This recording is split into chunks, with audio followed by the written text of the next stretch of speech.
There needs to be an adjustment on our sermons. For an example, preaching is not the only way to serve God.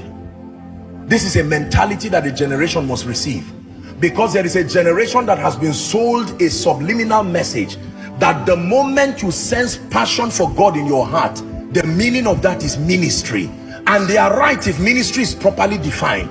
But for many people, the moment their prayer, their fasting is producing zeal, no matter their relevance, they drop it, and the next thing they think about is pulpit. It's not always so. There are many inventors today sweating in front of congregations, not knowing what to say, because the grace for invention will not produce a preacher's result. Are we together now? There are many people today who should be politicians. They stand on stage and they cannot preach. They are talking politics with passion, and they are right, but the location is wrong. Preaching is not the only way to serve God.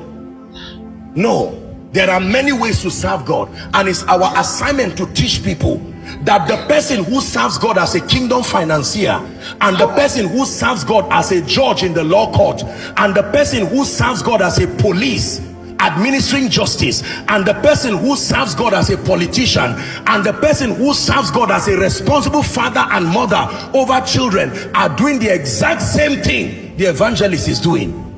Until we restore respect to other areas of serving God, we will keep exalting preachers beyond proportion and destroying other areas of service in church. So everybody now wants to become a pastor, and there's saturation on the pulpit. Is someone learning?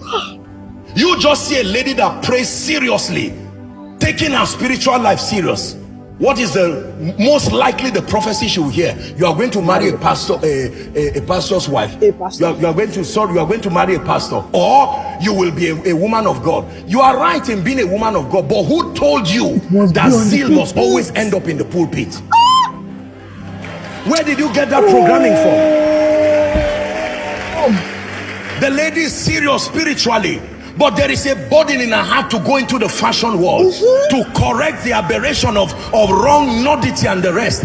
But because of the environment she found herself, they keep being threatened by prophecy and threatened by the limitation of preachers. You rob a nation of valuable hands and turn them into fanatics on the pulpit.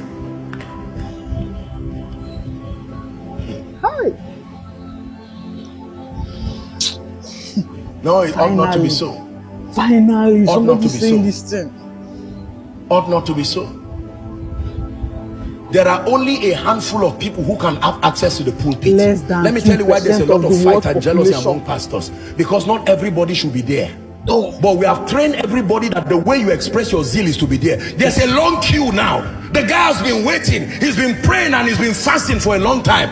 What do I do with my zeal? They say remain an usher like that for 10 years. The guy said, you are stupid. I'll go and start my ministry. He starts his own ministry and finds out after 2 months that truly that grace is not there. And now he's too proud to close the ministry. He's in trouble. So he uses offense as a sermon, because he was never supposed to be a pastor.